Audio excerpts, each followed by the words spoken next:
Hey guys, welcome to the today's weather report.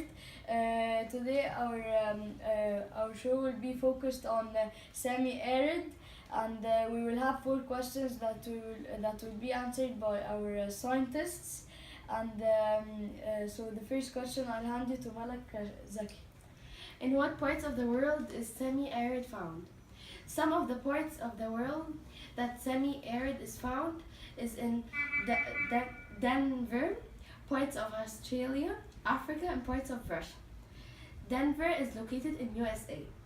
Australia is the world's sixth largest country by area. And lastly, Africa is the second largest continent. And did you know even that 77 of Russia is made of Siberia? Wow, that was awesome. So the second question I will hand you to Malak Khairi, our second scientist. How would the semi-arid impact people's daily lives? The semi-arid impacts people's daily lives by, for example, clothing, housing, holiday, and activities. The clothing that the people need to wear is summer clothes. They can't wear heavy clothes. They need to wear thin clothes, and the clothes makes a big difference because it will affect the places you go and how you dress. The housing shouldn't be hard because it is not cold, so it shouldn't be hard to get the electricity for heaters, but you need to take care of the house, for example, from the bugs. The holidays are different because instead of just gathering your family in your house because it is cold, you can go out with your friends and family and everyone can have fun. The activities are different because if it is cold, you can go skiing. If it is not, you can make a fire, but because it is hot, you can go with your friends for fun and all hang out and drink something somewhere and have fun and not be freezing. But it can also be very, very dry that you'll be so hot that you won't want to go out of your house. So thank you for this amazing information, Malak. So the third question would be me.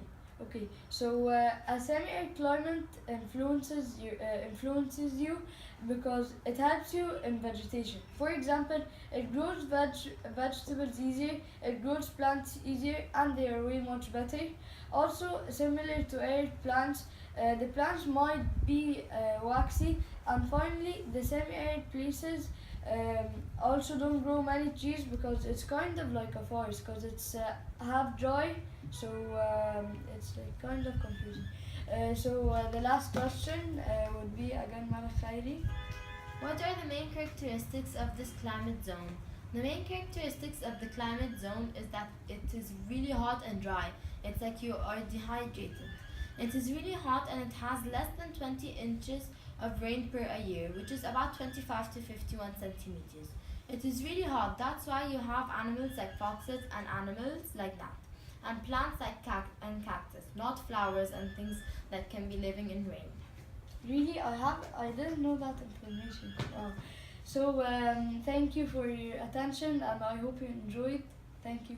Welcome back to the weather report, and now I will show you some pictures and I'll explain to you why they are part of the semi-arid. The first one here, well actually this flag and this flag and this flag and this flag,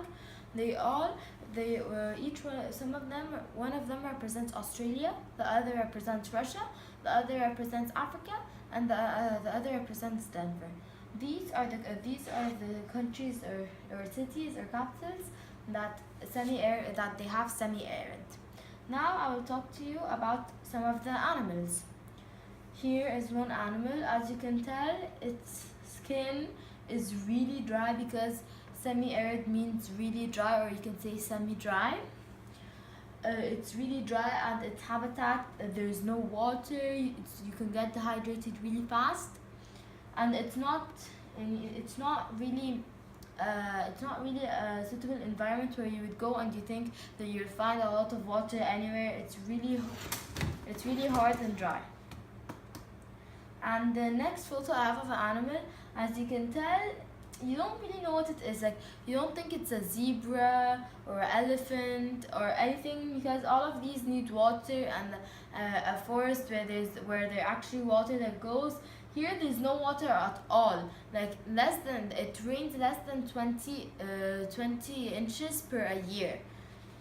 So that's why you can see here it doesn't really look wet and it looks dry, and all the habitat around it is totally dry. And now I will continue with the animals. The last animal I have for you here, as you can see, it looks maybe half fox, half another animal, but half any other animal. But even when you just look at it, you can tell that that lives in a desert. All its habitat around it, you can't see one single drop of water. It's all dry sand, and even like his skin isn't even wet, or it's like totally dry. So that's why animals in the semi-arid look like that, because of the temperature of the climate and how hot it is. Now I will start talking to you about the plants and lands. Here the first one I have, as you can see, yes, they needed water to grow, but it only means like 20 inches per year, so that's how much you get in a year. And now if you look, it's not growing anymore. Some of them are even starting to die, and some of them are starting to fall off. Yes, they do need sun, but they can't have that much sun. They also need a little bit of water. They are really dry, and their color, they're supposed to be green, now they're starting to turn into a little black. All of this is from the heat from the semi-arid. And also, as you can tell here, but maybe this time was taken maybe after the rain, was after it rained with a bit, because as you can see here, it's not as dry or not as dark as this one, but it's still dry, even though it's taken just after a rain. Here, as you know, cactus are usually found in deserts, and deserts are usually hot, and that's what semi-arid means. And there are tons of cactuses, maybe even here in the middle, and most of them are even cactuses. And now last, as you can see, I wanted to show you a picture like from far that shows all of it, not just like specific plants. As you can see here, and now as you can see here, this is not like a specific, I showed you like a whole picture about all the surrounding areas. As you can see, it's all dry, all sand, and it's like you can even see like it's as if when the sun hits the ground, it starts heating up really hard, that you can even just tell by the picture. You can't find you can't find any part that is wet. And even the tree here, the branches, from how sun it is, it started to get really thin and darker and starting to fall off. And here the trees, the leaves are starting to die, they're starting to get really black and starting to fall off, all of it. Most of it around the tree is all dead leaves, and the tree isn't healthy at all.